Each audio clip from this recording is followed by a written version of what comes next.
Bismillahirrahmanirrahim. Assalamualaikum warahmatullahi wabarakatuh. Alhamdulillahi rabbil alamin. Wassalatu wassalamu ala asrafil anbiya wal mursalin Sayyidina Muhammadin wa ala alihi wa sahbihi ajmain. Amma ba'. Alhamdulillah, marilah kita panjatkan puji syukur kita kepada Allah Subhanahu wa taala dengan mengucapkan kalimat alhamdulillahi rabbil alamin. Yang mana karena Allah Subhanahu wa taala yang telah memberikan kepada kita segala nikmatnya, seluruh nikmatnya. Di antaranya adalah nikmat iman, nikmat Islam, sehingga pada saat ini kita masih diberikan hidayah oleh Allah Subhanahu wa taala untuk memutar video-video yang berisikan Islam. Dari tahun 2023 hingga tahun 2024, alhamdulillah kita masih diberikan nikmat kesehatan dan walafiat. Hingga zamannya, periodenya Bapak Jokowi, alhamdulillah berubah kepada zamannya, periodenya entah tak tahu. Ramadan dulu, alhamdulillah Allah sehatkan kita, Allah berikan nikmat panjang umur sehingga kita masih diberikan untuk bertemu pada bulan suci Ramadan pada saat ini. Karena siapa? Karena Allah Subhanahu wa taala. Hadirin hadirat yang dirahmati Allah Subhanahu wa taala, Bapak Ibu, adik kakak yang saya hormati. Ketahuilah bahwasanya bulan Ramadan adalah bulan yang penuh dengan kerahmatan, bulan yang penuh dengan keberkahan dari Allah Subhanahu wa taala, yang mana pada bulan ini terjadinya malam Lailatul Qadri khairum min alfisah, yang terjadinya perang Badar, yang mana pada bulan ini ditaruhkannya, diletakkannya, diberikan kepada Nabi kita, Nabi besar Nabi Muhammad sallallahu alaihi wasallam sebagai mukjizat yang terbesar, yakni diturunkannya Al-Quran kepada beliau, diberikannya, dimukjizatkan kepada beliau, yakni Al-Quran yang bertepatan pada tanggal 17 Ramadan. Sebelum Rasulullah sallallahu alaihi wasallam mendapatkan wahyu pertama dari Allah Subhanahu wa taala, beliau tinggalkan, beliau pergi dari tempat kota beliau, beliau pergi dari kampung beliau, beliau tinggalkan istri beliau, anak-anak beliau demi mengasingkan diri karena mendapat ilham dari Allah Subhanahu wa taala. Ingat, mengasingkan diri pada zaman jahiliyah, pada zaman dulu bukanlah hal yang aneh, bukanlah perihal apabila orang mendengar apanya ini, bukanlah perihal yang membuat orang kebingungan tentang itu. Akan tetapi perihal itu apabila adalah cara orang dulu untuk menjauhkan diri daripada hal-hal dunia, untuk menjauhkan diri dari perbuatan maksiat, dari perbuatan dosa, dari perbuatan yang dilaknat oleh Allah Subhanahu wa taala. Sejauh 3 mil Rasulullah sallallahu alaihi wasallam berjalan, yang 1 milnya 4.000 langkah kaki, di sebuah goa yang bernama Goa Hira. Disitulah Rasulullah sallallahu alaihi wasallam mengasingkan diri. Beliau melakukan rutinitas beliau, beliau melakukan jadwal beliau, yang tidak lain kata Imam Ghazali dan Imam Haramain. Beliau berkata, Nabi kita, Nabi Muhammad sallallahu alaihi wasallam melakukan ritual yang mengikuti ajaran-ajaran Nabi sebelumnya. 3 tahun Rasulullah sallallahu alaihi wasallam mengasingkan di tempat tersebut. Tiba-tiba pada tahun 610 Masehi, disitulah beliau dikagetkan dengan kedatangan tamu yang tiba-tiba membuat beliau berpeluh, yang membuat beliau kegigilan, yang membuat beliau terkejut dan ketakutan akan kedatangan makhluk tersebut. Bertepatan pada tanggal 17 Ramadan, yang mana umur beliau 40 tahun, disitulah Rasulullah sallallahu alaihi wasallam ditekap oleh malaikat Jibril. Apa kata malaikat Jibril? Iqra ya Rasulullah, Iqra ya Muhammad, bacalah. Apa jawabannya Rasulullah sallallahu alaihi wasallam? Sungguh aku tidak bisa membaca dan menulis. Kedua kalinya malaikat Jibril suruh Rasulullah sallallahu alaihi wasallam, baca ya Nabi Allah, baca. Rasulullah menjawab dengan kalimat yang sama, sungguh saya tidak bisa membaca dan menulis. 3 kalinya Rasulullah sallallahu alaihi wasallam ditekap dengan keras oleh malaikat Jibril, yang mana di situ Rasulullah merasa sesak dengan tekapan malaikat Jibril tersebut.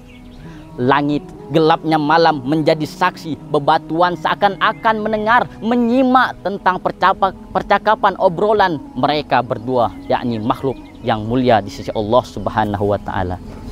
Disitulah Rasulullah Sallallahu Alaihi Wasallam diperintahkan dengan kalimat, dengan lapas yang mantap, tersusun lagi indah. Iqra bismi rabbikal ladzi khalaq, khalaqal insana min 'alaq, iqra wa rabbukal akram, alladzi 'allama bil qalam, 'allamal insana ma lam ya'lam. Berulang-ulang malaikat Jibril mengulangi, lalu beliau membaca hingga hafalan di otak beliau melekat dengan mantap. Ketahuilah hadirin hadiran yang dirahmati Allah Subhanahu wa taala, ibu bapak dimanapun kalian berada, tetaplah bertakwa kepada Allah Subhanahu wa taala. Dan Al-Quran diturunkan kepada beliau secara mutawatir, secara beransur-ansur 22 tahun, 2 bulan, 22 hari. Kalau kita bulatkan menjadi 23 hari dan 13 tahun diturunkan oleh Allah Subhanahu wa taala di kota Mekah, dan 10 tahun lagi Allah turunkan di kota Madinah. Al-Quran diturunkan kepada beliau sebagai petunjuk bagi orang yang beriman, sebagai pembasmi kegelapan menuju yang terang, yang sebagai pembasmi daripada kebodohan, membasmi daripada zaman kejahiliahan. Allah Subhanahu wa taala berfirman, Kitabun anzalnahu ilaika litukhrijan nasa minaz zulumati ilan nur. Ini adalah kitab, yang artinya ini adalah kitab Al-Quran yang kami turunkan kepadamu wahai Muhammad, agar engkau mengeluarkan para manusia anak cucu Adam daripada kegelapan menuju cahaya yang berderang-derang. Ketahuilah Al-Quran sangat berbeda dengan yang lain. Al-Quran apabila kita bacakan satu huruf dalam solat kita, Bismillahirrahmanirrahim, dalam berdiri, dalam keadaan berdiri, maka Allah Subhanahu wa taala akan ganjarkan bagi dirinya 100 kebaikan pada tiap-tiap huruf yang ia baca. Dan bagaimana dengan ia solat duduk? Dia solat duduk lalu ia membaca surah Al-Fatihah, Alhamdulillahi Rabbil Alamin, maka Allah akan lipatkan juga baginya, Allah ganjarkan 50 kebaikan pada tiap-tiap huruf yang baca. Dan barang siapa yang membaca Al-Quran dalam keadaan tidak berhadas, dalam keadaan suci, dalam keadaan berwudu, maka Allah Subhanahu wa taala akan ganjarkan untuk dirinya 25 kebaikan. Dan orang yang tidak berwudu dan tidak bersuci dan ia berhadas lalu ia membaca surah Al-Quran, maka pada tiap-tiap hurufnya Allah ganjarkan 10 kebaikan untuk dirinya. Bagaimana dengan satu hurufnya wahai wak-wakku semua yang dirahmati Allah Subhanahu wa taala? Ketahuilah Rasulullah Sallallahu Alaihi Wasallam pernah bersabda, Man qara'a harfan min kitabillah, barang siapa yang membaca, kata Rasulullah Sallallahu Alaihi Wasallam, satu huruf dari ayat Al-Quran, maka katabalahu hasanatan, maka Allah akan catatkan baginya satu kebaikan. Wal hasanatu bi'athri amthaliha, dan pada tiap satu kebaikan maka Allah akan lipat gandakan menjadi 10 kebaikan. Apa kata Rasulullah? La aqulu alif lam mim harfun wahidun, bal alif harpun, wal lam harpun, wal mim harpun. Rasulullah Sallallahu Alaihi Wasallam berkata, aku tidak mengatakan bahwasanya Al-Quran, bahwasanya huruf alif lam mim ada satu huruf, akan tetapi alif lam alif satu huruf, lam satu huruf, dan mim satu huruf. Jadi alif lam mim 3 huruf. Hadirin hadirat yang dirahmati Allah Subhanahu wa taala, mumpung di bulan suci Ramadan ini adalah bulan kita, bulan yang Allah khususkan untuk kita beribadah, menyembah kepada Allah Subhanahu wa taala. Yang kerja stop, yang main HP, ambil HP-nya masuk dalam plastik, masukkan dalam lemari. Yang jualan tutup, nanti saja sore ataupun malam yang berjualan. Main Honda, ambil kuncinya, Hondanya buang ke laut. Ambil Al-Quran, tasbih, baca Bismillahirrahmanirrahim, baca Al-Qurannya selagi mata kita masih elok, selagi mata kita masih mantap, selagi mata kita masih bersih. Yang baca Al-Qurannya matanya rabun, pakai kacamata. Tidak bisa pakai kacamata, pakai teleskop, Bu, Pak. Tak bisa lagi, dengarkan pakai handspot. Bismillahirrahmanirrahim, Alhamdulillahi Rabbil Alamin, Ar-Rahmanir-Rahim, sampai habis. Dan mumpung bulan suci Ramadan, yang mana barang siapa yang berbuat 1 kali kebaikan, berbuat kebaikan, maka Allah akan lipat gandakan dengan kebaikan tersebut dengan pahala. Dan barang siapa sebaliknya orang yang berbuat keburukan pada bulan suci Ramadan, maka Allah akan lipat gandakan jugalah dosa-dosanya.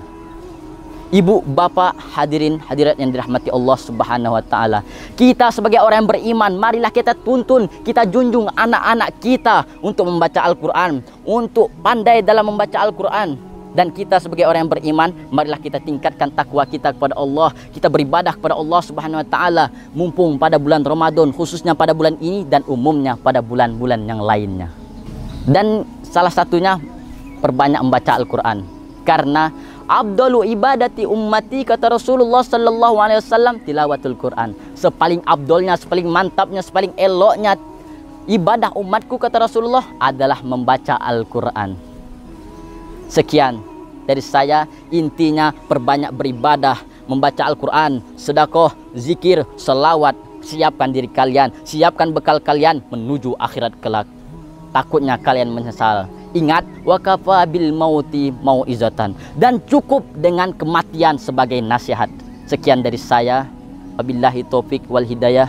Assalamualaikum warahmatullahi wabarakatuh.